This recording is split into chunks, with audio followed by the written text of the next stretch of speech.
So, which players will be fantasy studs this year? Conversely, who could end up being fantasy duds?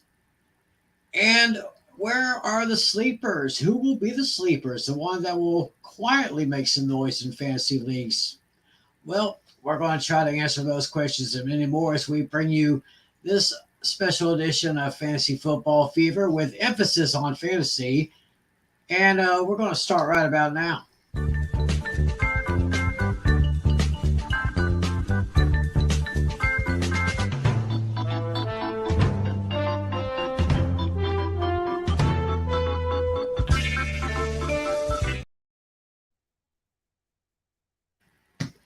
And a pleasant hello to everyone out there watching us on Facebook and on Twitter.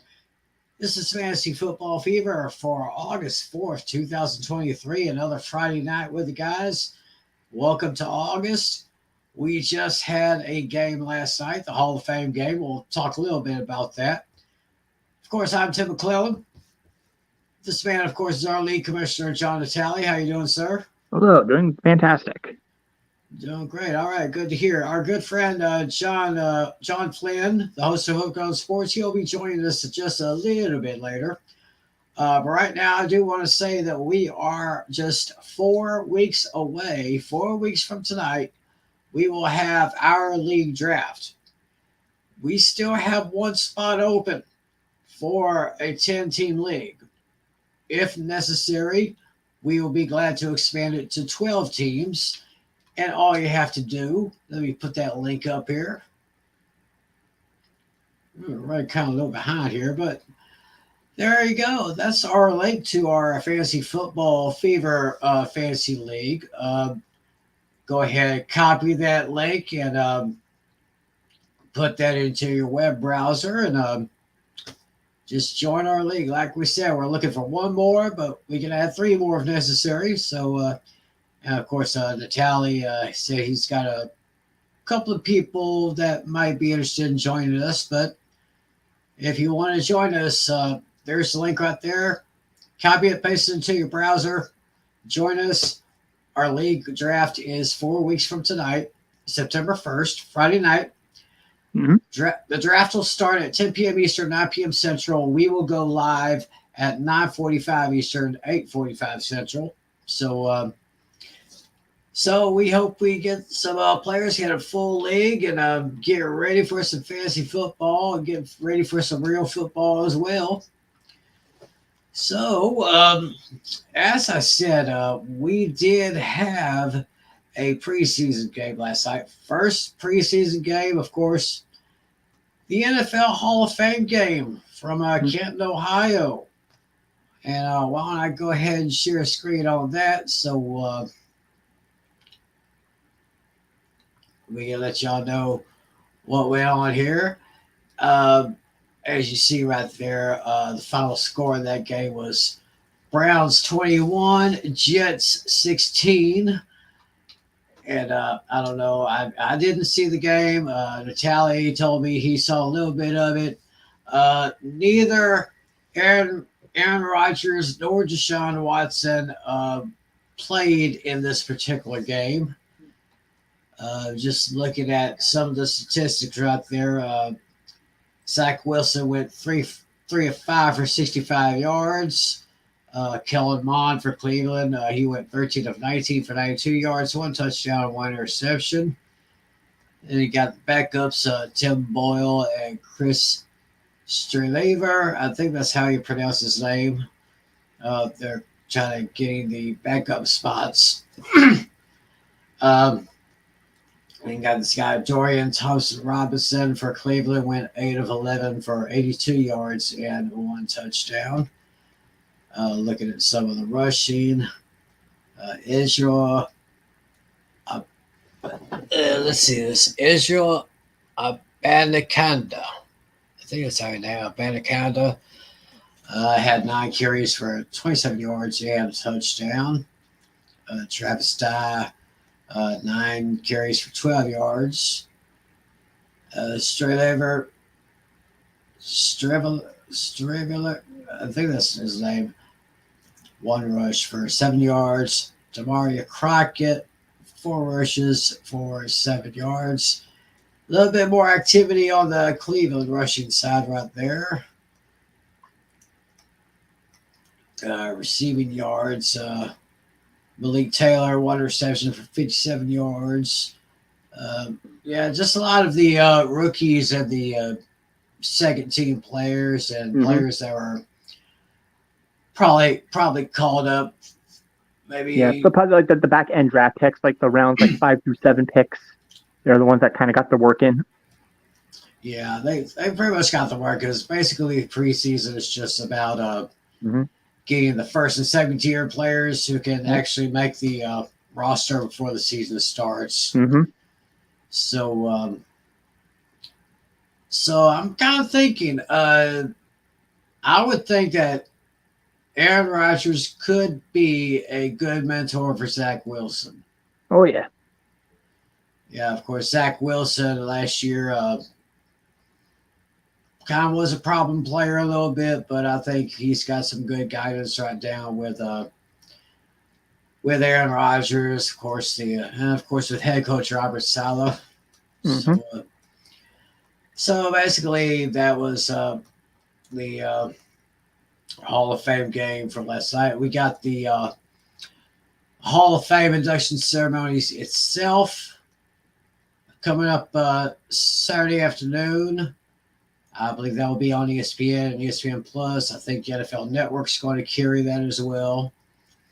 Let me see if I can find the so I can find the names of this year's Hall of Famers.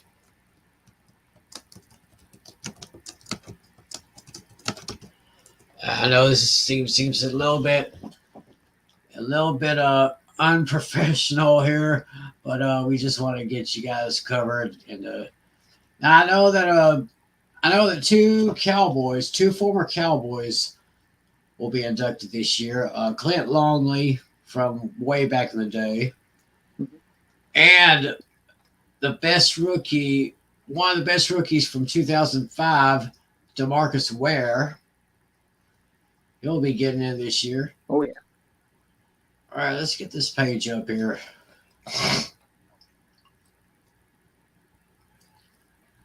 Right, class of 2003. Uh, Rondé Barber, Yep. Longtime Buccaneer. longtime Buccaneer. Of course, twin brother of a former New York Giants great running back Tiki Barber. hmm Have Don Coryell. Don Coryell, he was oh,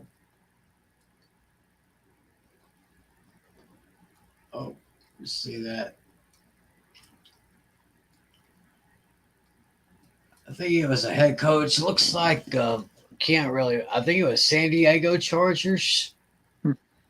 There's Chuck Howley. Chuck Howley for the Dallas Cowboys, one of the all-time greats there. I believe he's still Chuck Howley, the only Super Bowl MVP from a losing team. Hmm. I think it was Super Bowl 5 against Miami, and the Cowboys lost that one, but Chuck Howley ended up being MVP. Joe Klecko, I think he played for the Jets here. Darrell Revis, he's getting in this year. Ken Riley. We also got Joe Thomas from the Oh, yeah. Browns. Well, I think most consecutive snaps in a row played. Yeah. Holds that Oh, record. and of course, our man Alex Putnam, he is so thrilled. He'll be seeing Zach Thomas going into the Pro Football Hall of Fame, a longtime Miami Dolphin defenseman. Played a year in Dallas, but really didn't make much noise on the Cowboys defense. But speaking of Cowboys defense, DeMarcus Ware played good years with the Cowboys, but he basically ended up winning a Super Bowl with the Denver Broncos. So that is your Hall of Fame class for this year. Oh. So so congratulations to them. We'll be seeing them take their rightful place over in Canton this coming Sunday. Who is this here? Who's just here? Daniel Berry Sports Highlights. Hey, Daniel, how you doing? Thanks for watching.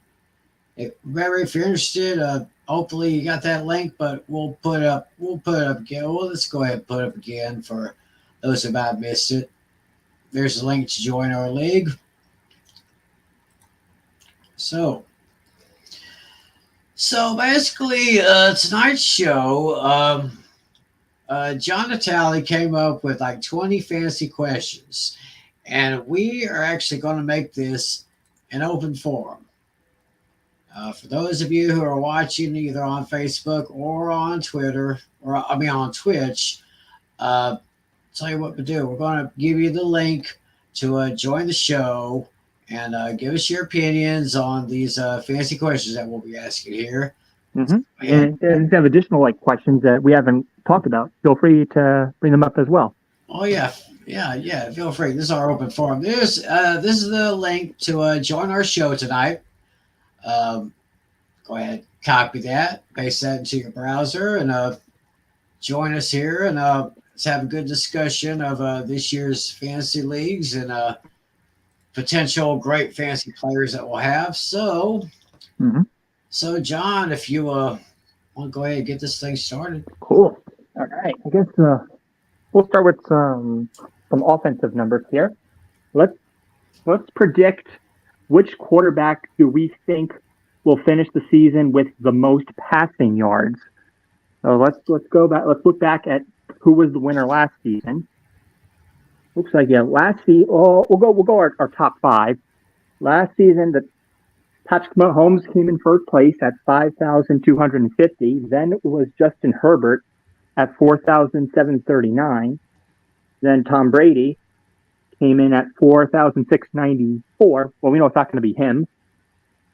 Kirk Cousins was 4,547. And Joe Burrow rounded up the top five at 4,475. Now, Ed, do you think Patrick Mahomes is going to repeat, or do you think we'll have a new passing leader this season? Very interesting question. Mm-hmm. That was a very, very interesting top five. Of course, Brady's retired, so we can count him out. Yeah, well, I guess let's pretend Brady didn't exist. The last right underneath Joe Burrow would have been Jared Goff. Jared Goff. Do you think it'll be one of these guys, or do you think it might be someone entirely different? Well, if I had to choose from that list, I'd say probably once again Patrick Mahomes will have a pretty darn good year. He may finish either first or second. Mm-hmm. But one name that was on that list that you might want to keep an eye out for, Jalen Hurts. Ooh, that's a good one. Let's see where Jalen Hurts finished. Yeah, Jalen Hurts was 10th last season in yards. 10th last year in yards. I think he could make a good move up maybe into the top five. Oh, yeah, for sure. Don't count out Justin Herbert again. Don't count him out. Exactly. And who knows? Maybe one of the rookies will make an impression. Anthony Richardson, Bryce Young. Or C.J. Stroud. Yeah. Yeah, who knows? Mm-hmm. So I guess you're right now your overall pick is going to be Mahomes repeating? Yeah, I say Mahomes repeats, but I'm keeping an eye on Hurts. Oh, yeah. And I also have Patrick Mahomes repeating as the first one. And so that leads into another question about the quarterbacks is, which quarterback do you predict will have the most passing touchdowns? So let's look at, let's see here. Once again, Mahomes was first in that category. He had 41. Let's see. The next closest was, someone had 30. Josh Allen had 35. And then, Geno Smith was actually in third. He got 30. Geno Smith. Yeah. Yeah, that's just a top three there, basically. Yeah. I got to look at the numbers here because it only the way the order is, it's based on a passing yards, not on touchdowns. So it's a tough one here. Oh wait, let me see if I could do something here. Oh, okay, there we go. I can organize it by touchdown. Now let's see. So top 5 was Patrick Mahomes at 41. Mm-hmm. Joe Burrow and Josh Allen were actually tied at 35. Yeah. Then Geno Smith had 30. Kirk Cousins 29. Jared Goff also 29. And honorable mentions: Aaron Rodgers had 26. Justin Herbert 25. Tua Tagovailoa 25. Trevor Lawrence 25. A bunch of 25s in there. Do you think Mahomes will repeat there too, or a new leader?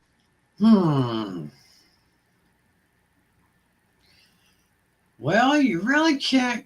I can't really discredit Patrick Mahomes because he's only been in the league for what, 5 years now, Yep, that sounds about right. and he has just taken the NFL by storm. Oh yeah, already with 2 Super Bowl victories, 3 Super Bowl appearances in just a span of 5 years. I mean, who else do you know that has done something like that? At least not in this Brady. Era. Yeah, true. Maybe Brady. Yeah. Oh, hey, well, look who's showing up right now. It's our man, John Flynn. Hello. I don't think I can hear Flynn right now. We see him. I heard him fine. So tell me if you can hear me. I hear you fine. Sorry, Flynn, can't hear you, bro. That's interesting. Yeah, he's good on mine. I hear him okay. It seems like we're having a little audio problems with Mr. Flynn here. But yeah, we want to go ahead and put this back up on here. This is our open forum. Copy that link, paste it into your browser, join our show, and let's have a good discussion here. So, okay, so hopefully Flynn's got his audio problems. I heard him okay. Yeah. You don't hear him at all? I hear him fine. He'll work on it. He's pretty good at this. I mean, he has his podcast. He's got Hooked on Sports, and of course, pretty soon he's going to two podcasts a week. One strictly for the NFL, and the other one, of course, will be for all the other sports. So, and of course, we got those 3 basic links in the description area. Click one of those links, and you'll go straight to Hooked on Sports. So, yeah, let's go ahead and put that up again. So,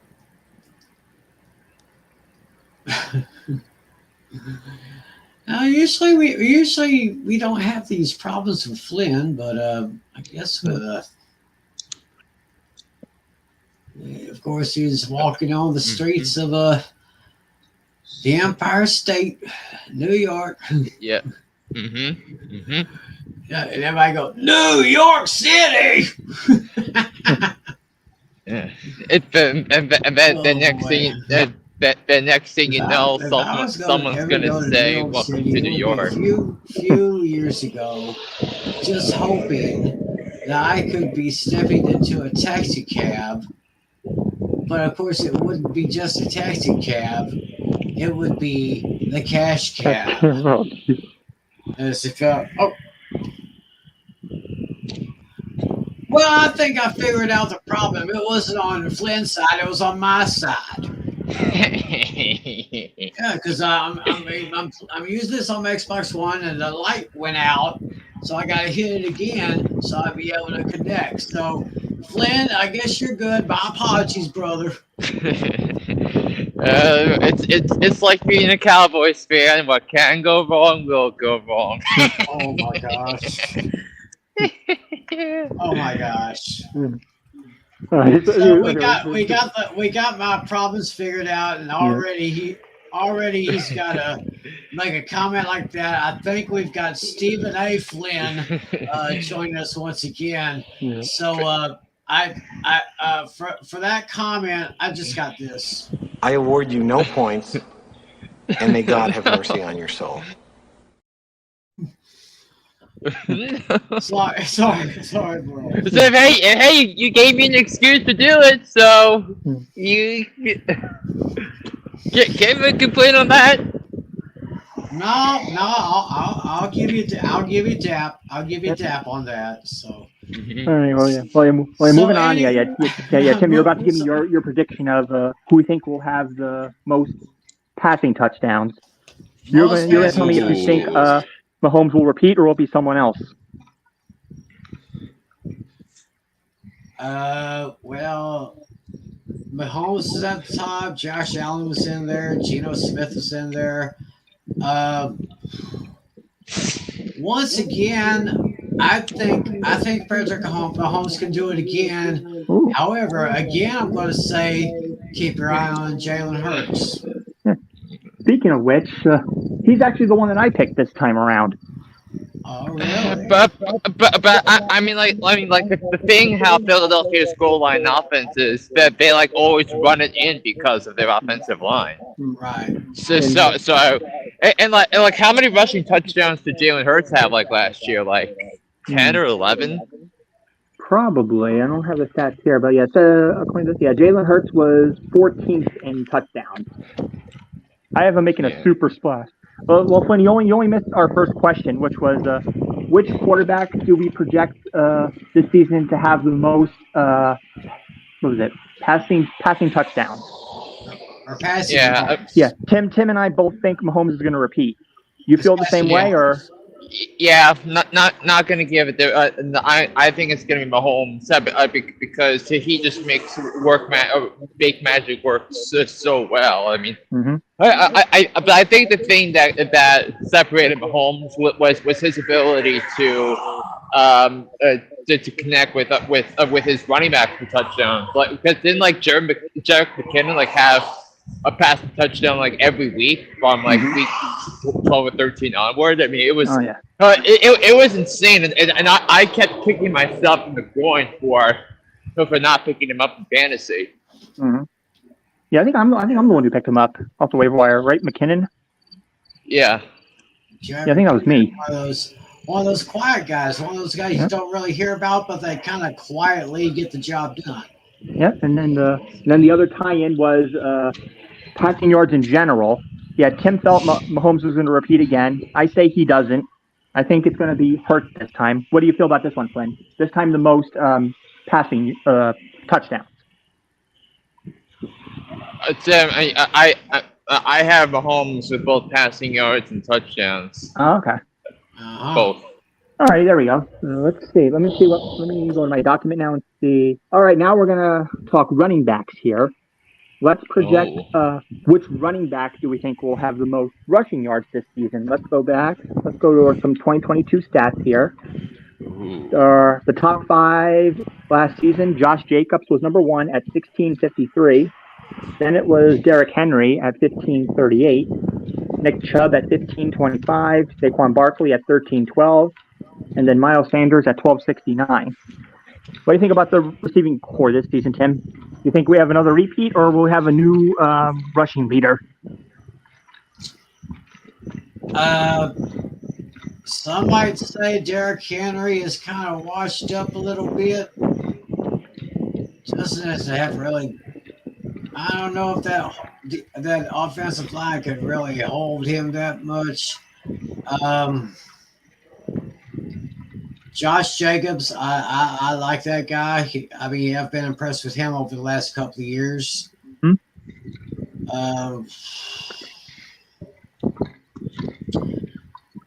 I don't know. I mean, just because maybe I'm a homer, I'm leaning maybe Tony Pollard could get into the top 5, maybe.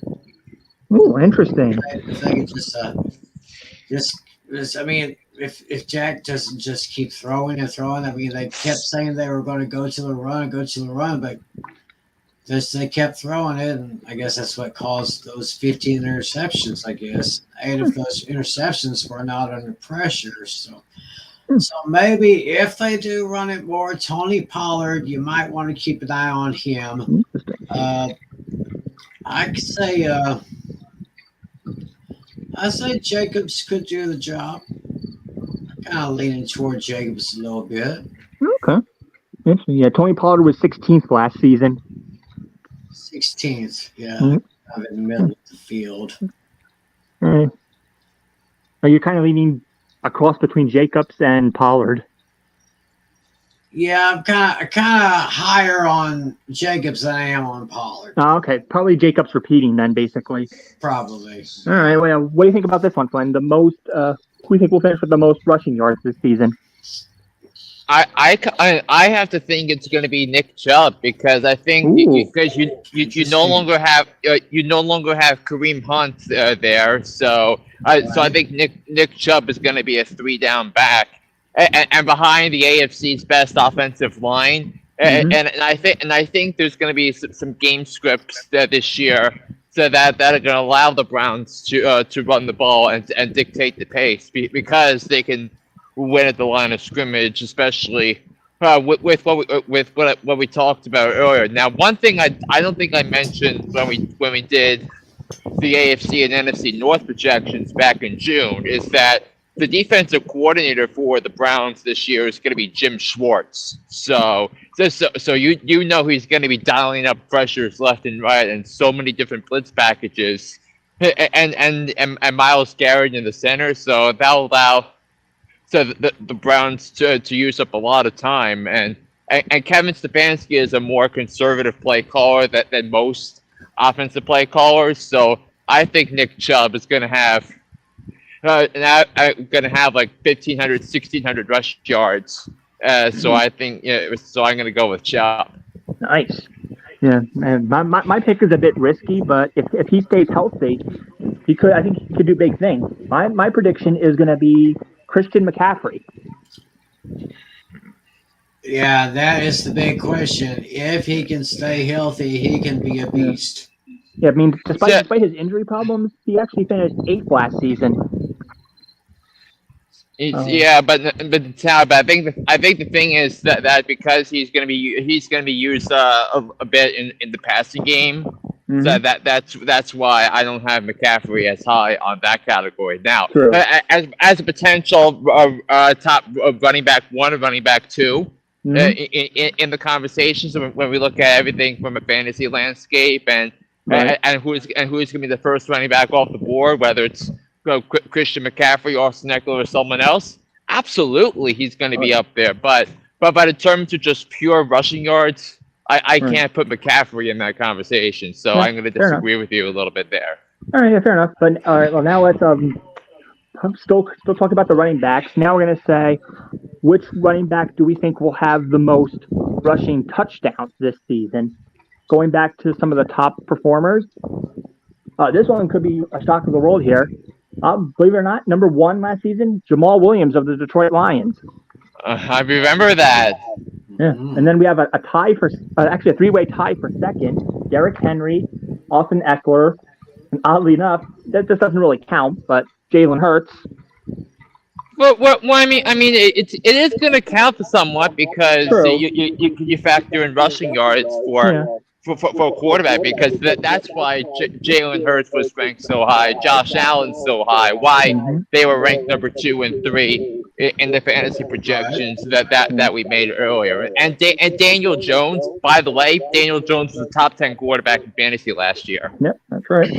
And then rounding out the top 5 here, and then we have a 3-way tie for 5th: Ezekiel Elliott, Nick Chubb, and then Josh Jacobs. And then a couple of honorable mentions. Miles Sanders had 11, and Saquon Barkley 10. And then Tony Pollard and Kenneth Walker were tied in the top 10 with 9. Who are you thinking this time around, Tim? Who will have the most rushing touchdowns?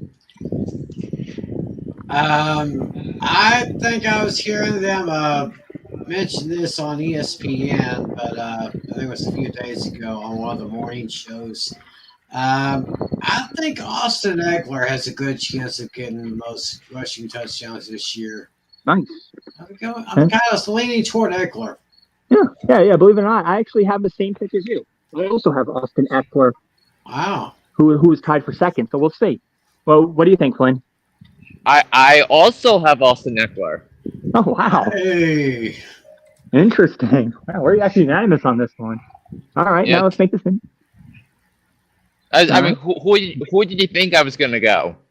I thought you were gonna like pull a homer and say Saquon Barkley. No, I wasn't gonna say that. I mean, so the Giants' offense should be better, but it's not gonna be that much better. True. Hmm. All right, now we'll move on to the receiving side of things. Who do we predict will have the most receiving yards? All right, rounding out some top performers. Number 1 last season was Justin Jefferson at 1809. Then we had Tyreek Hill at 1710, Devontae Adams at 1516, AJ Brown at 1496, and rounding out the top 5, Stephon Diggs at 1429.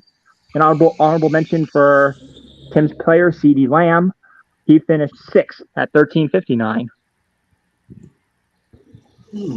Any receiver stand out or somebody totally different you think could make a big splash in number 1? And I mean, one comment I need to make before we get there. CeeDee Lamb, 1,300 receiving yards, and you only had 12 games of Dak, I think.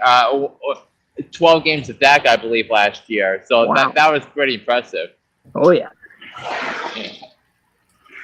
Well, I mean, Justin Jefferson, he has really become a stud over the last couple of years. So, I mean, I can't really go wrong with Jefferson. Oh, thinking Jefferson's going to repeat. Interesting. What do you think, Flynn? I mean, you can make a case in isolation in terms of Justin Jefferson and Jamar Chase, but here's the catch, and this is something I found that in terms of the receiving quotient is that Jamar Chase is only going to play 1 indoor game all year. Justin Jefferson is going to play 11 of them. So I'm giving the edge to Justin Jefferson. Oh, you guys, you also think Jefferson's going to repeat? Interesting. Yeah. Jamar Chase was 17th last season. Oh, I got an interesting dark horse pick here. Last season, he was just outside the top 10. I think, this team is very much improved. He's going to maintain his wide receiver 1 status. I'm just going to go for it. I think it's going to be Amon-Ra St. Brown. Amon-Ra St. Brown of Lions also is going to play a lot of road games this year. Oh, indoor games. Yeah. I would say that's a very sexy pick right there. Yeah. All right. Now flipping to now catching wise, who do we think will have the most receiving touchdowns? And going back to some stats from last time, Devontae Adams was first last season with 14. Then Travis Kelce had 12. A 3-way tie for third. Stephon Diggs, George Kittle, and A.J. Brown all had 11. And then a running back made the list. Jerick McKinnon, he had 9. Tyler Lockett also had 9. Amari Cooper, 9. CeeDee Lamb, 9. Jamar Chase, 9. And a few honorable mentions. Christian Kirk with 8. Justin Jefferson, 8. Brandon Ayuk, 8. Jalen Waddle, 8. What do you think, Tim? Passing touchdowns for the receivers. Oops! I screwed up. I accidentally answered Amon-Ra St. Brown for the wrong question. I had him for the most touchdowns. I goofed. Most receiving yards, I have Stephon Diggs. Oh, receiving yards for Diggs. Jeez. Yeah, I was looking at the wrong question on my paper.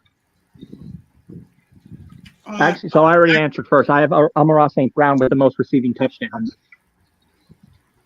And Stephon Diggs with the most receiving yards. Like I said, Amon-Ra St. Brown is a pretty sexy pick right there. I'm going to say, great receivers out there. I'm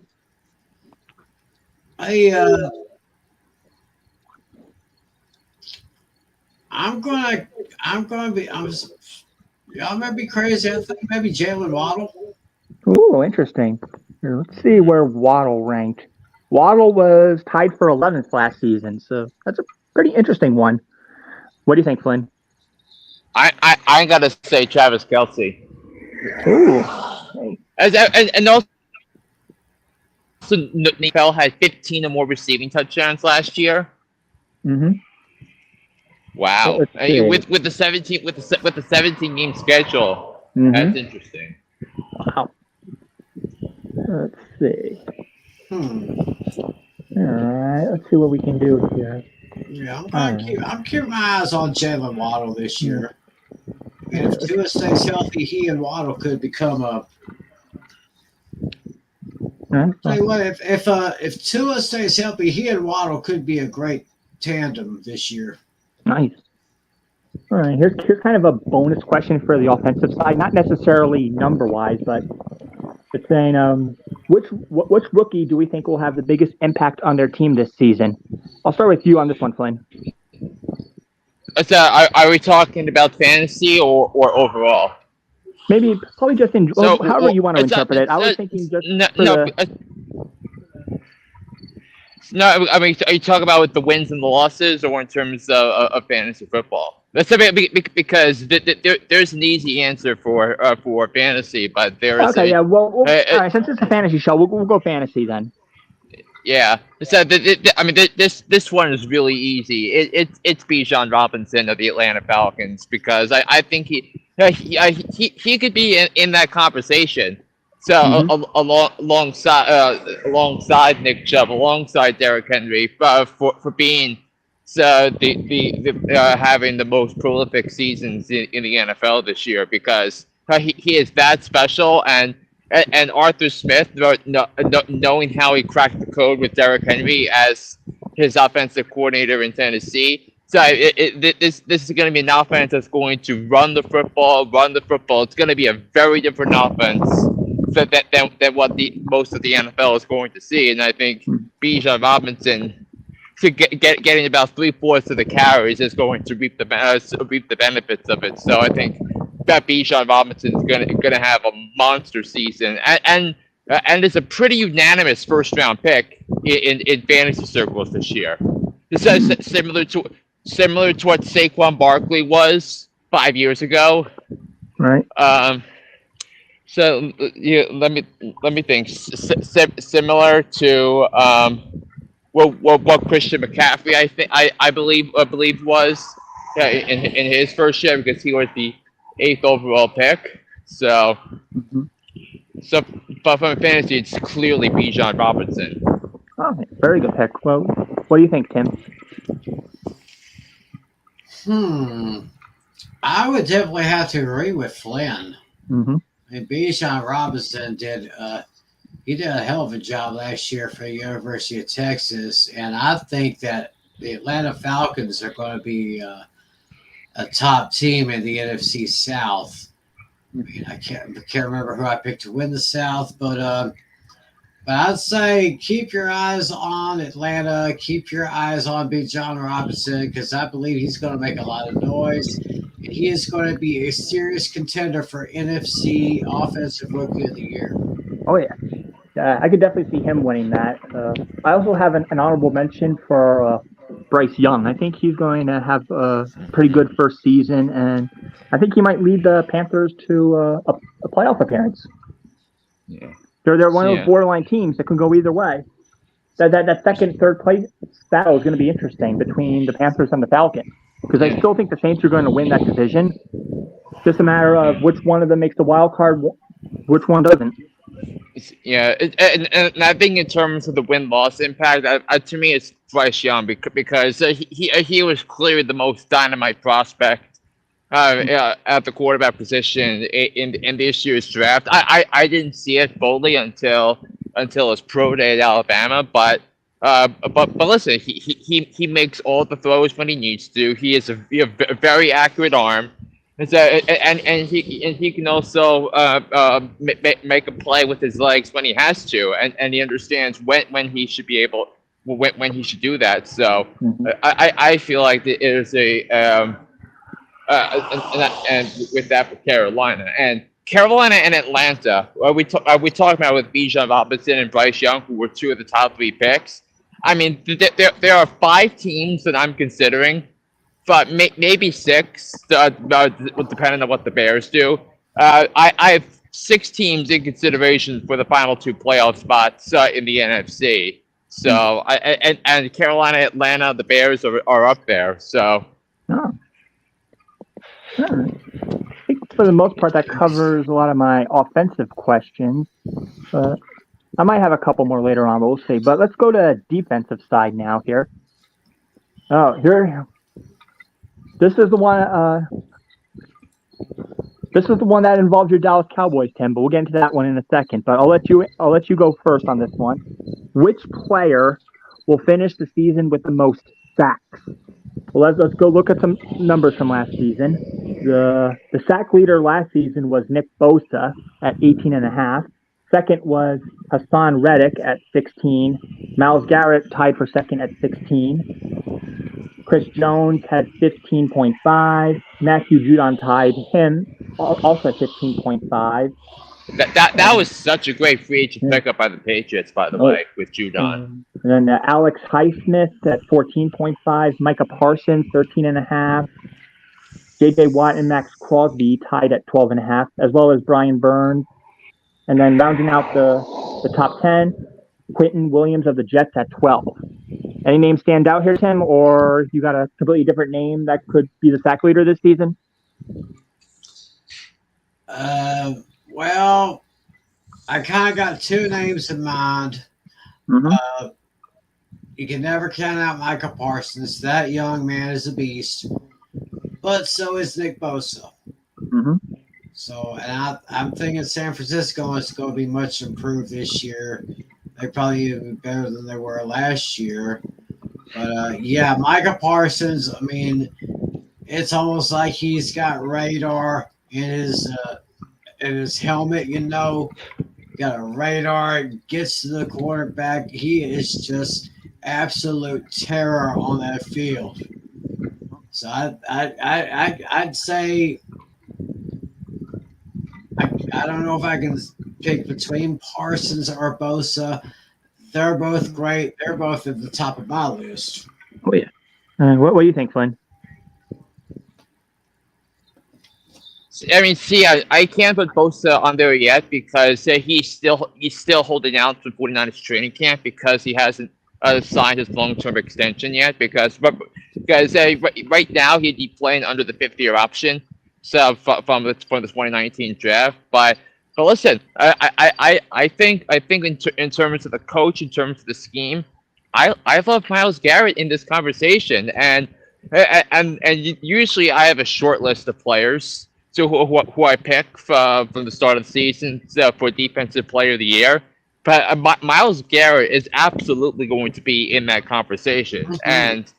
And I think with Jim Schwartz going blitzing all the way around, I think Myles Garrett. So remember, he was a generational prospect coming out of college. So you factor that in. You also factor in, of course, Nick Bosa's buyout. You also factor in guys like Micah Parsons, who you mentioned earlier, Tim, is going to have another year under Dan Quinn with the Dallas Cowboys.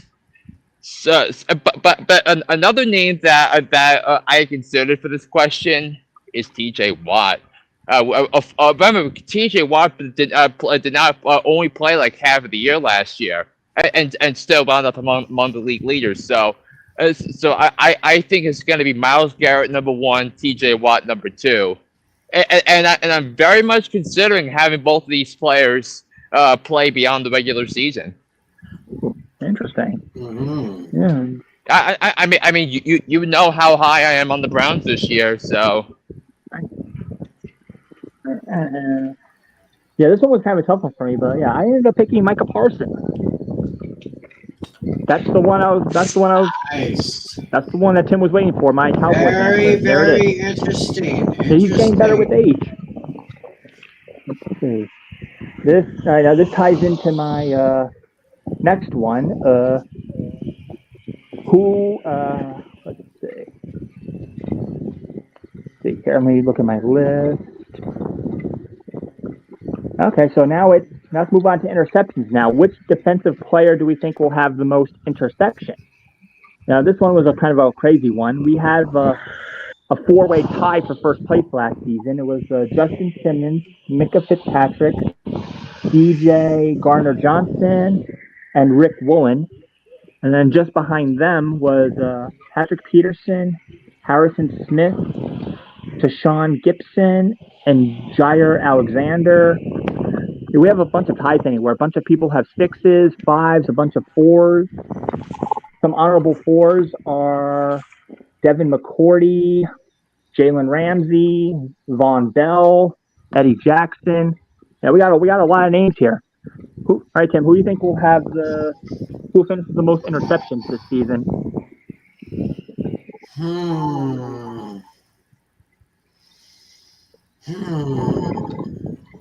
Trying to figure out what is the most dangerous defense in the league right now.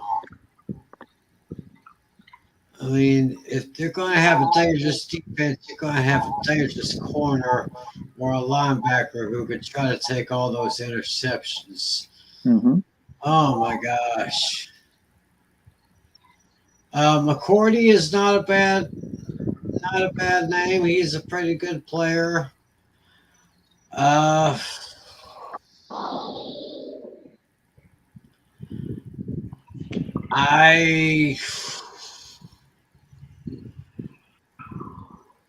was thinking maybe. I was going to say Stephon Gilmore, but oh no. But that combination of Gilmore and Trayvon Diggs on that Cowboys defense, they could be dangerous right there. I think the only name that really sticks out to me is Devin McCourty. Devin McCourty. Okay. Well, what do you think, Flynn? Yeah, I could see the logic behind either Diggs or Gilmore because because of how the Cowboys play defense and how the Cowboys employ a lot of different things. But here's a name that I think is going to become more household as the season comes on, and he was actually a first-team All-Pro last year. And I think this is going to be a name you're going to be hearing a lot. Talanoa Hufanga of the San Francisco 49ers.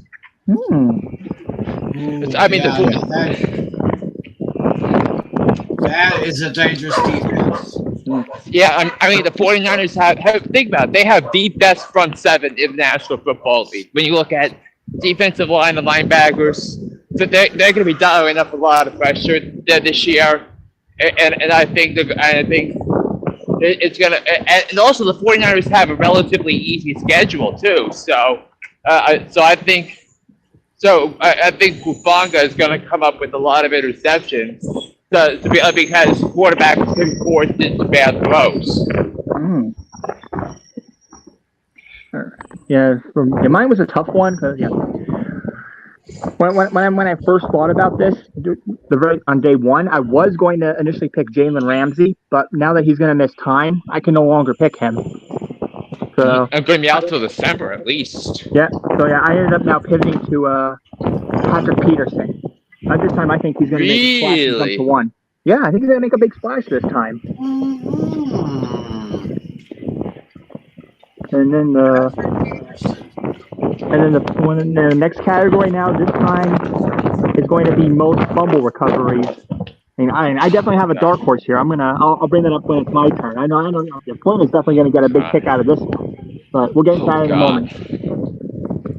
Now for fumble recoveries. Let's look at the stats from last time.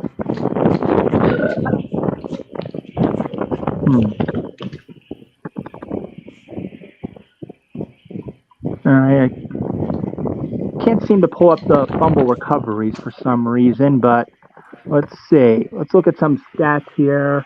Rick Woolen had 2. Let's see if anybody had anything significant here.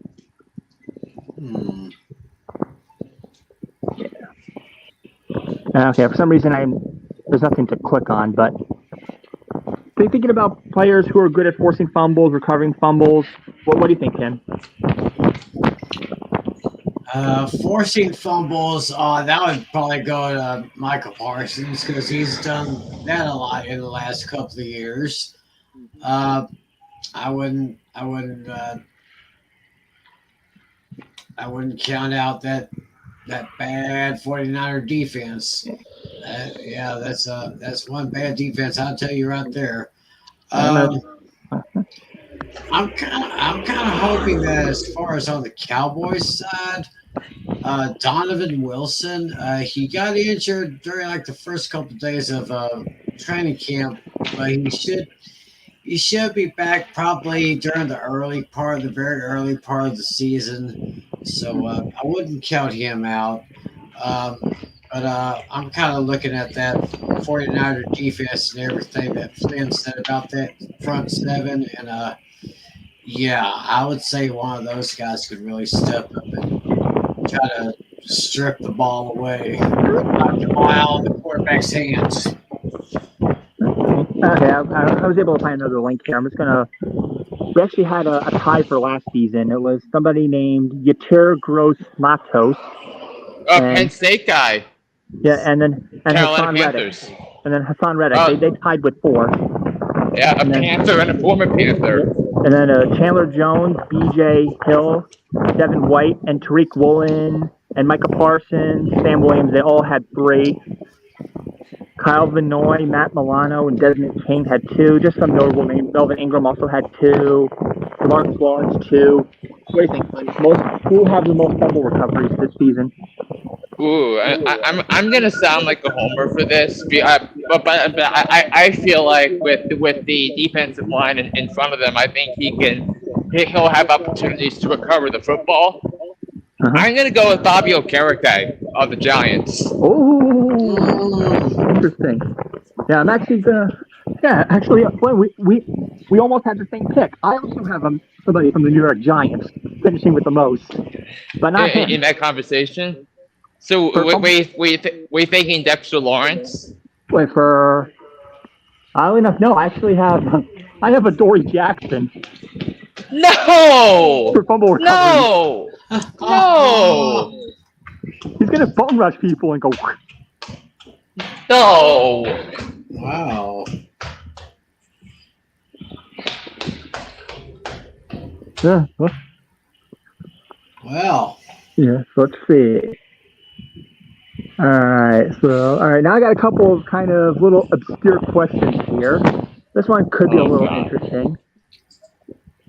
Let's see. Actually, we're going to go back to the quarterbacks, but involving the defense. You'll see what I mean in a second. I got to go back and pull up some numbers here. Let's see. Okay. Here's a kind of a funny, a little mean, but kind of funny. Which quarterback do we think will be sacked the most this season? Going back to some numbers here. Russell Wilson and Justin Fields were tied with the most. They were sacked 55 times. Kirk Cousins, Geno Smith was sacked 46 times. Daniel Jones 44. Joe Burrow 41. Matt Ryan 38. Justin Herbert 38. Just to name a few. All right, so what do you think, Sam? Which quarterback do you think will probably be so bad they'll be sacked a lot? Kind of that kind of way, or good but still get sacked a lot. Well, I know I'm sounding like a homer. Yeah. But unless Zach Martin gets a new deal, I'm afraid it may be Dak Prescott. Oh, you think Dak Prescott's going to get sacked a lot? Interesting. Zach Martin, I've said before, that guy is probably the greatest offensive lineman the Cowboys have had since the Hall of Famer Larry Allen. Right. But he's got some issues with his contract. He feels like he's not really getting paid enough like other offensive linemen. I just pray they get him with a deal and that he can get on the field because he is that talented. Interesting. Yeah. Dak Prescott was tied for 31st in being sacked. He wasn't sacked that much compared to. I mean, because he didn't play all 17 games. Oh, that's right. I forgot about that. True. Yeah, he only played 15 games or 12 games, I think. Oh, that's right. Yeah, 12. What do you think, Flynn? Who do you think is going to be sacked the most this season?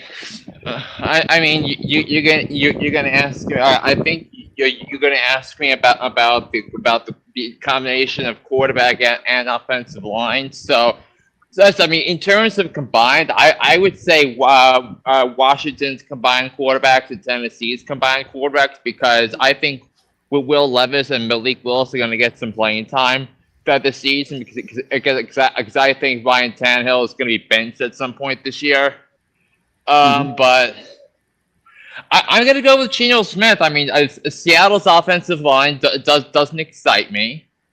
And because he's a running quarterback, I think he's going to feel a pressure to keep the ball to himself in crunch time situations. So interesting.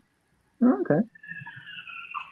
Mine might sound a little weird, but I think because this team will probably finish with the worst, close to, if not the worst record in the NFC, which is why I'm picking this quarterback. Baker Mayfield. Not a bad pick. Yeah, I'm thinking Baker Mayfield might get sacked a lot. Mm. All right. Now sticking to going back to bad stuff that's going to happen to a quarterback. Which quarterback do we think will throw the most interceptions this season? Let me pull up some stats here. See if I can find it. Here we go. All right, last season. Let's see. Apparently, Dak Prescott and David Mills were tied for the most interceptions. They each threw 15. Kirk Cousins, Derek Carr, Josh Allen, they each also threw 14. Matt Ryan, 13. Aaron Rodgers, 12. Patrick Mahomes, 12. Joe Burrow, 11. Russell Wilson, 11. Just to name a few.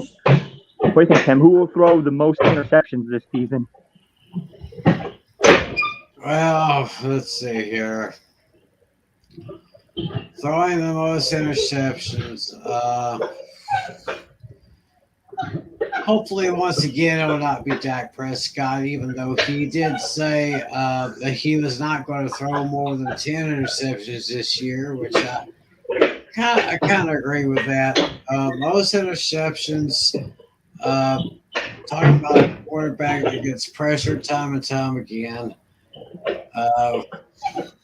Well, I'm going to have to say whoever the quarterback is for the Houston Texans. Mills? No, it's C.J. Stroud. Oh, wow. Well, so they was still C.J. Stroud. I don't know about C.J. Stroud. He'll have his moments, but I don't think that's kind of difficult to answer. But of course, if Josh Allen can stop throwing so many interceptions in the red zone, if he can get those numbers down, it'd be all right. I'd say maybe Geno Smith. Okay. What do you think, Flynn? I mean, so there's a Beatles song that I want Tim to finish up. All you need is. Do you hear me, Tim?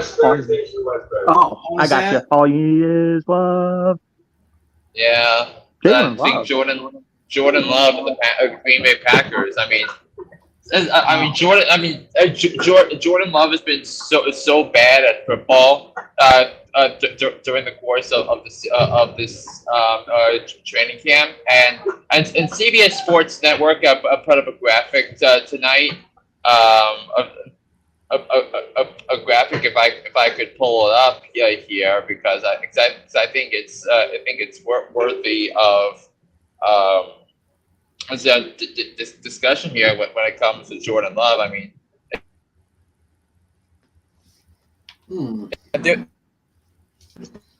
I want to pull it up.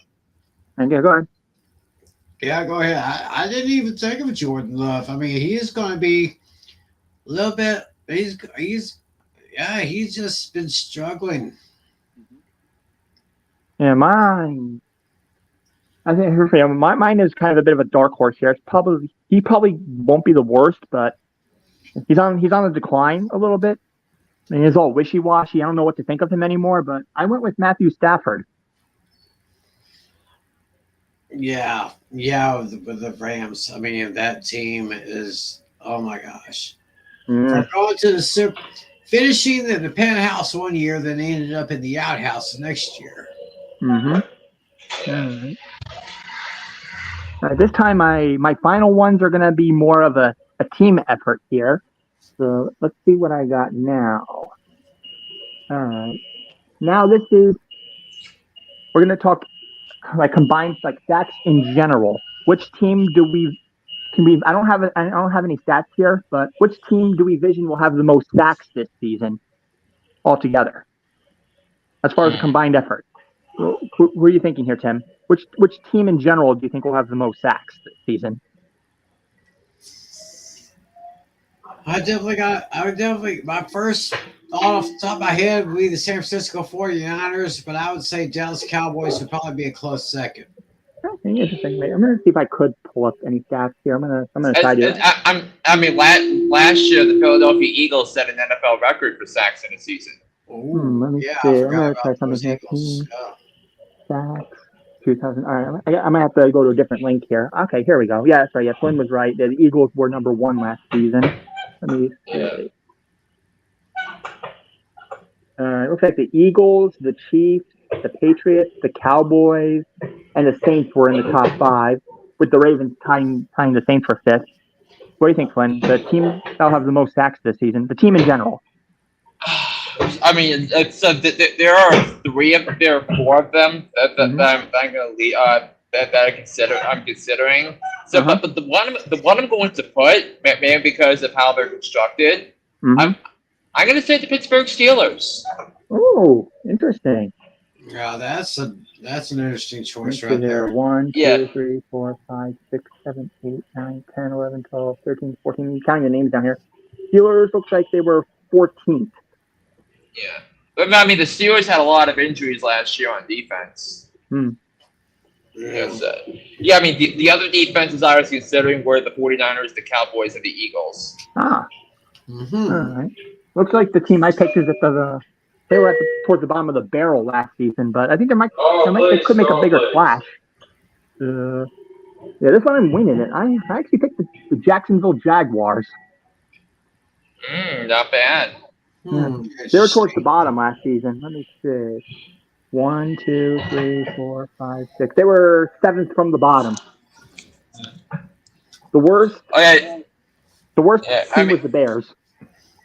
Yeah, but I mean, also you heard what the Bears did. They signed Yannick Ngakoue yesterday, a 1 year contract, and nobody on the Bears last year had more than 4 sacks, and Ngakoue had 9.5 last year. Let's see here. All right.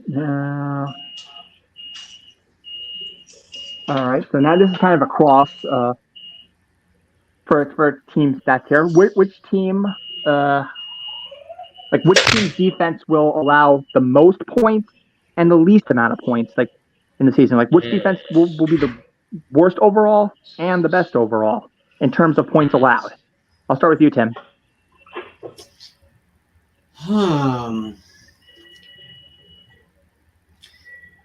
Team that's defense I think will allow the least amount of points. I gotta again give it to the 49ers. 49ers for the least amount. Okay, so which and then whose defense will probably be the worst of all, allow the most points? Basically, who will be the worst team essentially? Probably the worst team with the worst defense. I gotta say. I'd probably say Indianapolis Colts. Okay. 49ers and Colts. What do you think, Flynn? I mean, because the answer I have for most points allowed it's between two teams in the same division. So, but in terms of the in terms of the conversation here, I gotta go with the Arizona Cardinals because I think they're going to be really bad at what they do. So I have the Cardinals. I have the Arizona Cardinals giving up the most amount of points, and then in terms of the least amount of points, I'm going to go with. I'm going to go with the Buffalo Bills. I know the Bills have a tough schedule, but I think their defense is going to be spectacular this year, and I think Bills defense being the best in their division, and because I have the Bills ranked as the best defense, one of the best division based on defenses, I'm going to give the edge to the Buffalo Bills. Yeah, we actually almost had the same exact pick. Yeah, I'm 100% with you on the Cardinals. Yeah, they're horrible. Even if Kyler Murray was playing, starting wouldn't make a difference. Their defense was horrible. And as far as the least points allowed, I actually almost picked the Bills. I had them as my second choice. In the end, I ended up picking the Bengals. I mean, the thing that would hesitate me for the Bengals is both of their starting safeties last year are with different teams. Jesse Bates is now with the Falcons, and Von Bell's with the Panthers. Yeah. I mean, I did answer the Bills for a different defensive question, but we'll get into that in a second. I think I only have a couple of questions left on here. Let's see. Yeah, I actually only have 2 questions left, and then if you guys have additional ones that you can think of, feel free. Here's my last 2. Which team, in general, will have the most interception? Wait, did we do that one yet or not yet? The team defense. The quarterback. Okay, so yeah, we just didn't do the team one. Yeah, which team will finish with the most interceptions? I'll start with you, Tim. Let me see if I can pull up some numbers. If I can. Yeah, I mean, I have my answer already, but I'm gonna see what Tim says. Hold on, I'm gonna see if I can pull up some stats. Team interceptions 2022. Let's see. All right, it looks like the Niners were first. Let me see. Oh no, actually it was a tie. The Niners and Steelers were tied to 20. Patriots had 19. Let's see. Wait a minute. Okay, somehow the page went all funky. All right, so 49ers were first at 20. Then it was the Bears at 14. Bengals 13. Okay, Bills have 17. Broncos 15. Just some honorable names there. What do you think, Tim? I'll start with you. Well, I can't keep my eyes off the 49ers as far as that's concerned. I mean, the 49ers have a stacked defense. I think they will chew everybody up, spit them out, and ask for seconds, All right, so 49ers for Tim. What do you think, Flynn? I mean, I'm going to go with the Dallas Cowboys here. Oh. Interesting. Yes, I mean, because the Cowboys have a lot of playmakers on that secondary, and Gilmore and Diggs have a lot of great ball hawk skills, which is something you need out of a corner. Wow. And so I think they alone will carry the team. Yeah, not too bad. Yeah, the Cowboys were tied for 4th last season, along with the Texans and the Rams. The Texans defense isn't going to be that bad this year, I don't think. Yeah, they slightly improved a bit. And also, remember, they got Will Anderson from Bama in the draft. Let's see. And for my pick, I have the same one as Tim. I also have the 49ers repeating. Yeah, but I could see it. But I could see Flynn's reasoning with the Cowboys. Oh, yeah. I mean, we have a great offense. We have a great defense led by Micah Parsons, Trayvon Diggs, Donovan Wilson, Jordan Lewis, Dante Fowler Jr., Kelvin Joseph. Who else do we have? I know that, but there's a lot of guys that can make plays for the Cowboys defense. So I give a tip of the hat to Flynn's decision on make the Cowboys best team. Yeah, but I mean, in terms of the NFC East, okay, I always like talking about like with the Cowboys, the Eagles, and like the Eagles have so much depth anywhere. I think going into the season, I think the Dallas Cowboys have a major defensive advantage over the Eagles. I think the Eagles have a couple of questions at linebacker. They have a question at safety. They have a question of who's gonna a question for left wing defensive edge rusher. So the Eagles have questions on defense, but not major but minor. So I think the Cowboys are a better defensive team. I mean, if you were to put me needing a stop to win a game late in the game, I would trust the Cowboys more than the Eagles. As crazy as it sounds. Here. Yeah, very interesting. New Park Station, New Park. All right, so I guess this leads me to the final question I have on my list here.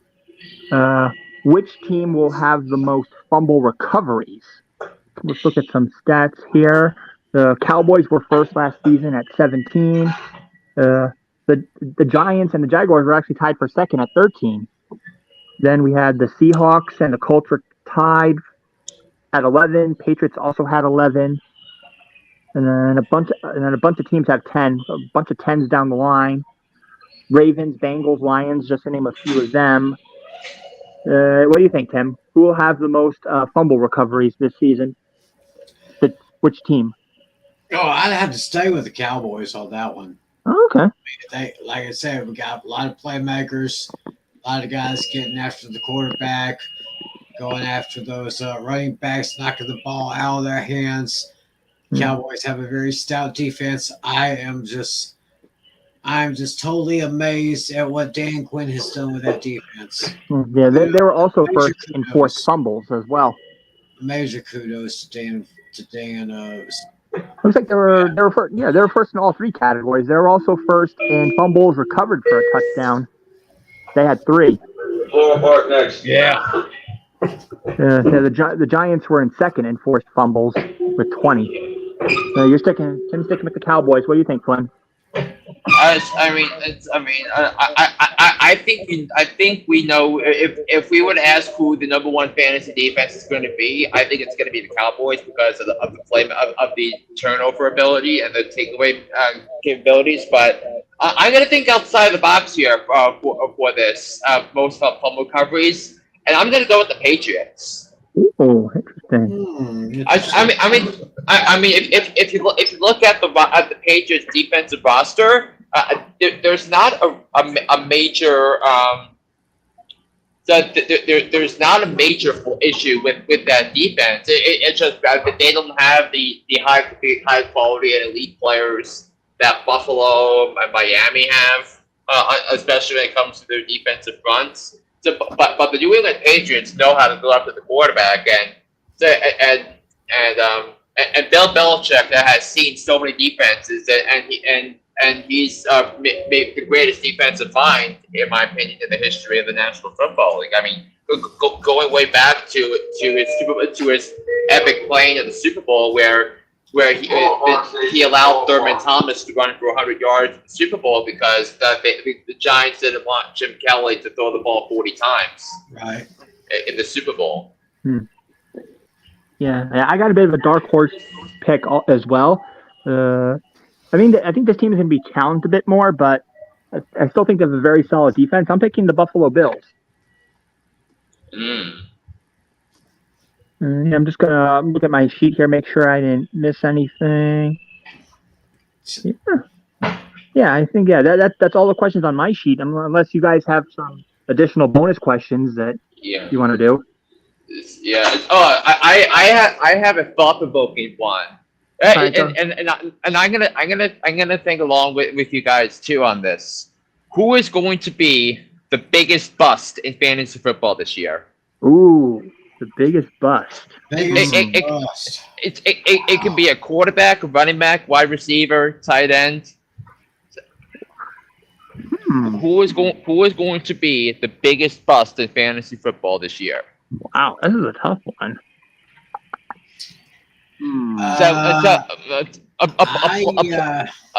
A player that is ranked high on some fantasy boards. Okay. So, but it's going to have a bad season.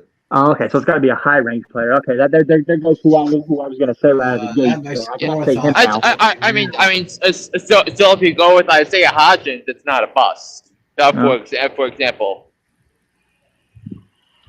Yeah, I mean, I was going to say Jordan Love, but I can't. I guess I can't do that now.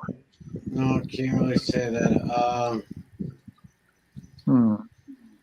Well, if you're going to ask me who would be a bust for the Cowboys as far as fantasy, Yeah. I'd probably have to say Michael Gallup. I guess since Brandon Cooks is now with the team, I guess he has a little bit more flash, a little bit more sizzle than Gallup. I mean, although Gallup is still pretty good. As far as an overall bust in fantasy, I'd have to. Oh boy, running back. What's that? Big time player who could just bust all over.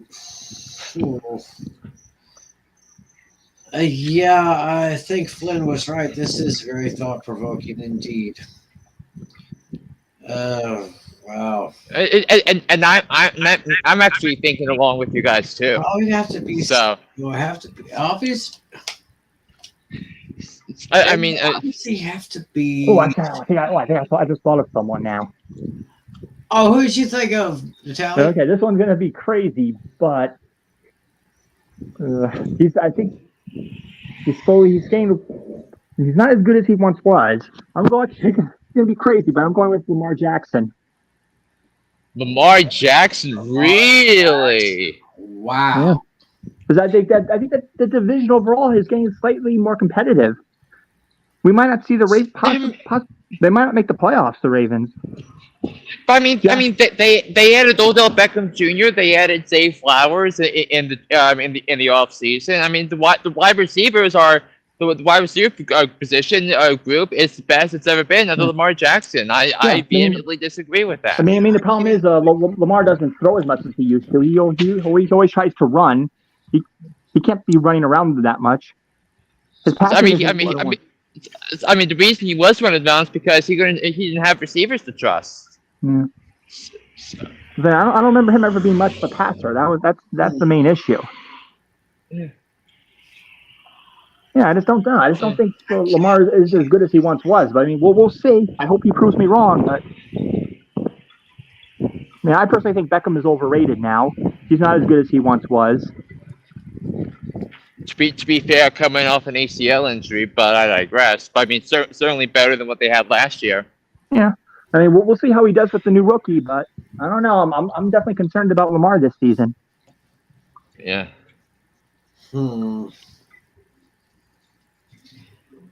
I guess if I had to throw in a question of who could be probably one of the best fantasy sleepers, I'd probably say it'd be John Robinson. I'm going to have to go with him. Yeah, but I mean, Bijan Robinson's supposed to be great. So yeah. So I don't think Robinson will qualify for that. So sleeper. Yeah. Let's see here. Yeah, I do want to give you my pick for biggest fantasy bust this year. All right, let's hear it. How about Tyreek Hill? Really? So I mean, Tyreek has made a lot of dumb headlines this offseason, like in terms of like comparing himself with Mahomes and trying to justify the trade from Kansas City to Miami, why he wanted the money. So, but I think there is, as great as he was last year, there is a certain edge that I don't think he's shown yet this offseason that I think is gonna apply well to the standings. So I have a feeling Tyreek Hill is gonna finish under 1,000 yards this year. I just had a couple of thoughts for maybe a fantasy bust this year. Of course, Flynn was mentioning Tyreek Hill, wide receiver.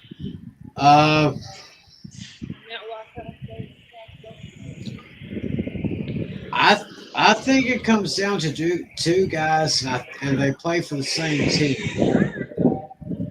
Y'all gonna be crazy about this, but I'm kind of crazy about thinking it myself. I'd say either DK Metcalf or Tyler Lockett. I mean, I could see one of them dropping off because of Jackson Smith and Jigba being the number 3 receiver there. Yeah. Um, I'd say one of those two guys from Seattle could just be a bust this year. yeah. Cool. All right. And any other bonus questions you might have? And I mean, like Tim just had a question like who's gonna be the biggest sleeper in fantasy football? Interesting. Yeah. I think I have one in mind. I'm gonna say Chris Olave. From the New Orleans Saints. Mm-hmm. Yeah, new quarterback. Nice. The Saints are rejuvenated. I think they're going to win the East, and Olave's going to have a solid season. I think he'll finish probably. I think he's going to finish just outside the top 10. He'll come very close in receiving. I think he could finish like between 12th and 15th. Yeah. I mean, I remember when we had the conversation about rookies last year who could make the jump in year 2. I clearly had Tyler Algier as that one to circle. So, but obviously his thunder has been taken because of the draft of Bijan Robinson. But if somehow Bijan Robinson gets hurt and like tears his ACL or something, then you're gonna put Algier back into a top 10, top 15 running back in that conversation. So, but in terms of sleepers, I'm gonna be a little bit of a homer here, and I love how he's looked in practice. I'm gonna go with Jalen Hyatt, wide receiver for the New York Football Giants, because did you see how fast he is? I mean, because the speed, his recorded speed during practice, in terms of running, is 24 miles an hour, which would be the highest mark of any receiver in the NFL over the past since Statcast was introduced. So because last year the Giants had the slowest. They were the slowest receiving group in the NFL, and if Brian Daboll gives Jalen Hyatt playing time during the preseason, I think he's going to see that Jalen Hyatt should be up there as a starting wide receiver towards the upcoming season. So I think Jalen Hyatt has a lot of playmaking ability, and that's why I think he's going to be my sleeper. Interesting. Interesting. Yeah. Wait, and I have four questions for you guys. I mean, so is there anyone other than Travis Kelce is going to be the number 1 tight end in fantasy this year, or you thinking someone else? But is that like in terms of what, receiving touchdowns or like overall fantasy points? Oh, okay. The number 1. I have to go. Number 1, of course, would be Travis Kelce. I'd say number 2 would be George Kittle. Oh, that's a good question. Who's gonna be number 2 behind Kelce? Well, I'm gonna get a little creative here. I'm actually gonna go with the number 2. I think I'm gonna go with Darren Waller. Yeah. I think he's back. He's healthy. He's starting. And the Giants defense has no answers for him in training camp because he is. I mean, in terms of the he's too fast for linebackers, and he's too strong for defensive backs. Yeah. I actually think he has a good shot at number 1. I'm gonna say, yeah, Tulsi's reign is over. I'm going with the wall. I'm gonna be a homer. I'm gonna go with the Waller. Yeah. But I think the big question though is that he does have a history of injuries. Yeah, that's the only thing. But I have a feeling he's going to stay healthy this time around. He looks really good. Yeah. I get his design is a high risk, but a potential high award. Yeah, but someone who I'm gonna go with as my number 2 fantasy tight end this year Mhm. I mean, it's a little risky, but because I think something because something beyond his control. But I'm gonna go with Mark Andrews of the Baltimore Ravens. Hmm.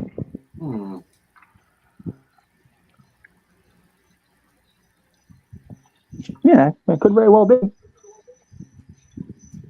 So I think you. Yes. So another question: who is going to finish as the number one wide receiver in fantasy football this year in PPR? Because that's the league we're doing PPR. Right. Okay. Points per receptions. Oh, so who has the most catches, essentially? I mean, it doesn't have to be what it doesn't have to be. I mean, that it's a combination of total catches or total all-purpose yards, touchdowns, or all of those. So who's going to be the number one wide receiver in fantasy football this season? Okay, so I can't say a tight end then, right? Because I was going to say Kelsey, but I Yeah, can't do that yeah, now. yeah. Number one wide receiver. Hmm. Number one wide receiver. Wow. Hmm. I think I'm going to go with Devontae Adams. Probably, It's a good pick. probably a bit of a Good dark pick. horse pick because I think the Raiders are going to have a rough season, but I think Devontae Adams is going to carry the team in any way he can. Interesting pick there. So who do I have for the best wide receiver in the league this year? I mean, who we got? I mean, who is out there? I have to go with Jamar Chase. Ooh, good one. Yeah, this doesn't seem like a sexy pick, but I gotta go with Justin Jefferson, man. Especially now that Adam Thielen's out there, I think he might get 100, 120 catches this year. Well, I can see that. Yeah, I was thinking Jefferson initially, but that seemed too safe. I wanted to get a little risky. Yeah. So who is your number one fantasy running back going into the season? I mean, like, is there the first who should be the first running back taken off the board? Oh, okay. I think this one's an easy day. one. I'm going with Austin Eckler. Eckler, yes. Yeah, I'm gonna go. I mean, I don't want to say Eckler because I know what I'm going to say now. You're going with Nick Chubb, right? No. Because if I picked Eckler over Jonathan Taylor in my money league last year, I would have won my fantasy championship. But yeah, it's Austin Eckler. We're unanimous on that one. Yeah. Yeah. Let's see here. Which kicker is going to finish with the most fantasy points this year? Interesting one. We never thought about it. Okay. I have one. Let's see what you guys think. I have an interesting one. This one is probably definitely not a sexy pick, but this team is somewhat improved. This one's gonna be a little bit crazy, but I'm going with Young-Hoo Koo. Tim? I guess I'd have to agree. Go with Young-Ho Koo. Yeah. And the way you pronounce his name is Young-Wei Koo. Young-Wei Koo. Yeah, the Atlanta Falcons. So wow. So we all that. I thought it was going to be different. Because I thought that's how I was going to think of Graham Gano for a second. No, I couldn't go with Butker or Justin Tucker. Those picks were boring. I had to get creative. So or the Vikings kicker. His name is Joseph still the kicker for Minnesota? I believe so. Caleb Joseph. Yeah. Yeah, I think so. Or Greg Joseph, I think, because I think Caleb Joseph used to play for the Giants as a defensive lineman. That's right. Yeah, you're right, Greg Joseph. So let's see. I kind of answered this earlier. Who is going to be the number one defense / special teams in the NFL this year? Wait, say that one more time. defense/special teams. Who's gonna be number one? Oh, you mean for like blocking punts and stuff like that? It's not in terms of fantasy points. Yes, overall. Oh, okay. This one's a tough one. It's a toss-up between the Cowboys and the Niners for me. This one's a hard one. I'm just going to go with the Eagles. You're gonna go with the Philadelphia Eagles. I mean, yeah. I'm gonna go with the Cowboys because I think of the takeaways and the sacks. Yep, I will attest to that. But watch those 49ers, though. Watch those Niners. Mm-hmm. So. Yeah, and then I think I'm gonna round this up with one last question. All right. So let's say draft is tonight. You have the first overall pick in the draft. Who are you picking? Ooh, for me, it would if I had the number one. Talk about if I had the number one pick, right? Not in the first position, right? The first round, the first pick. Who would you pick? For me, it would be Austin Eckler. Okay, Tim? if I could not pick Austin Eckler, I'd probably take Justin Jefferson. I think Justin Jefferson. It's a bit because I think the way the NFL has evolved with the quarterback position and the wide receiver position and knowing how expendable the running back market is, I'm gonna go with Justin Jefferson. Interesting. Yeah. Yes. Normally I would say Jefferson, but normally not my style. I typically prefer going with running backs in the first round. That's the only reason why I said that. I prefer the running back in round one. That's just me. But if Jefferson's available for some reason, and no one takes him first, then I will. Well. So, but I mean, I kind of get your point, Natalie, about the running backs. This because I feel like, because I personally feel like I need 2 running backs within my first 4 or 5 picks. Yeah, absolutely. To feel good, but yep. But like I said, in terms of the in terms of like how the attitudes towards football have changed over the years. Right. Mm-hmm. So I'd say. Well, you have any final questions, Tim, that you can think of, or? No. I really don't have any other questions, and I guess the only question I have was, why can't the season start sooner? Because I'm ready. And I actually did have one more on my sheet that I did miss. I guess we could do that really quick. This one, interesting one. How many running backs, if any, will finish the season with 1,500 rushing yards or more? Ooh.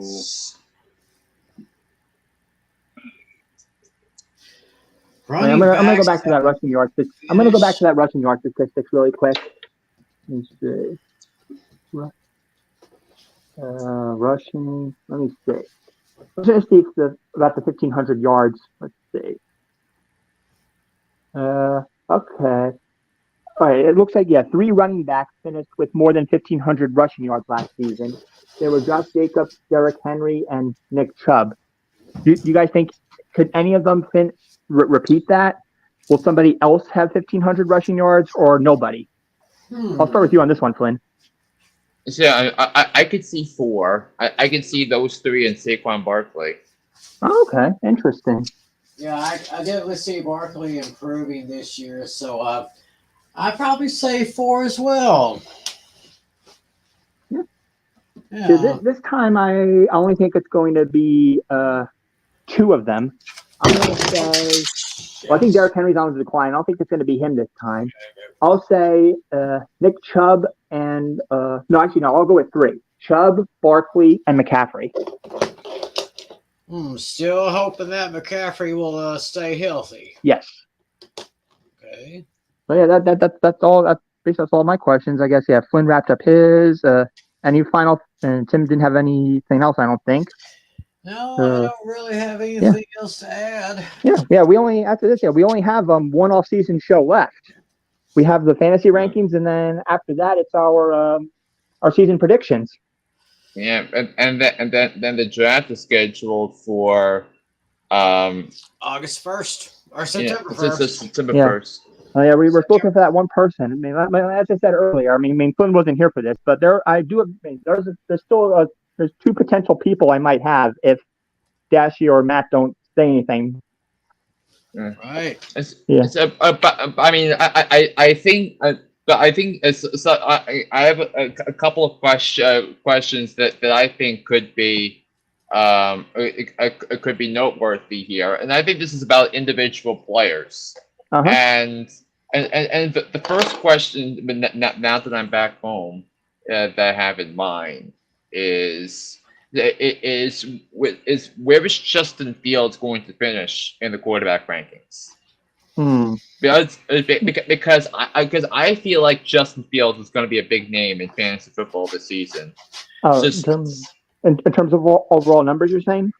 Yeah, in terms of the rankings. I'll say I'll go with 7th. You think it's going to be a top 10? Yes, he'll be in the top 10.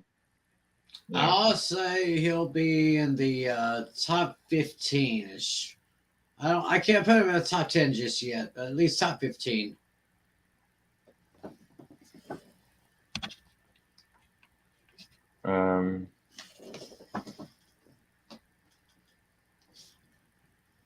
What are you saying on that one, Flynn?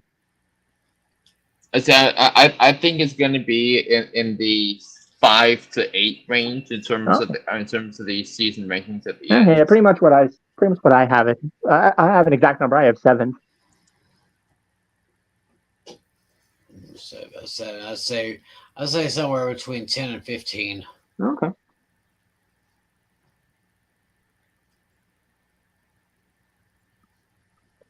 All right. So I think I'm finished.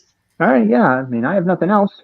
Like as I said, I mean, I'll probably give the guys maybe 3 to 5 more days. Because otherwise, I do have a couple of others in mind. Unless you guys know someone else too.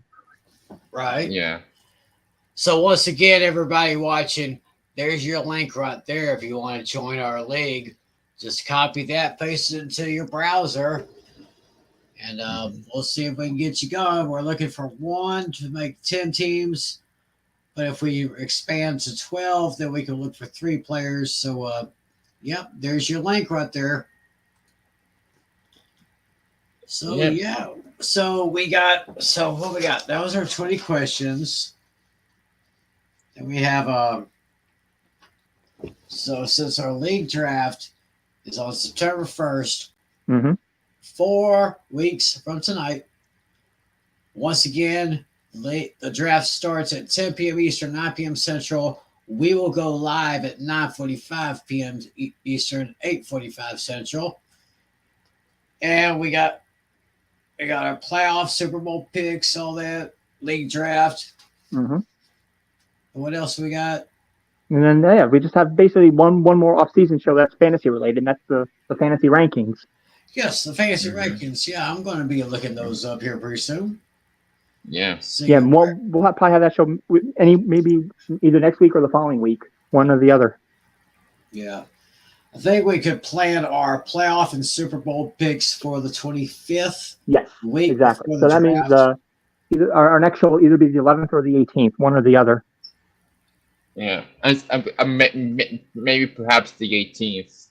Yeah, I think the 18th sounds good. Sounds good. Yeah. So I guess we'll make it a date for August 18th, 2 weeks from tonight. Yes, that means then we'll have 3 consecutive shows that starting the 18th. Yeah, and then the 18th, the fantasy rankings, the 25th, predictions, and then the 1st, the draft. And then on the 5th, we move to our regular time of our regular day of Tuesdays. week 1. Oh my gosh, it is getting closer and closer. I cannot wait. Oh yeah. Yeah. Yeah. What Man, is- hey, folks, yeah, football's back. We had a game last night. Even though it meant nothing, it was still a game. Yeah. Yeah, we Yeah. still had a game. Yeah, one takeaway I took out of that game is if Dorian Thompson Robinson has a chance to be a starter, or is given a chance to be a starting quarterback going into a training camp, I think he could thrive. Mm. He was a star at UCLA, and he made a lot of big throws last night. Mm. So, I mean, other than that, nothing much to say. Yeah. So, Boy, Yeah. So yeah, we'll see what happens in the weeks ahead.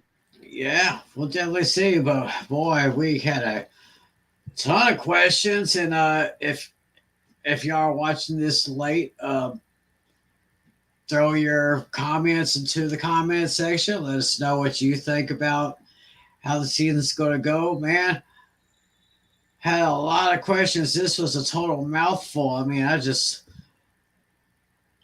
I don't know how I feel right now. I'm just feeling like, Hallelujah! Holy shit! Where's the Tylenol? yeah. yeah, that's how I'm feeling. But Oh yeah.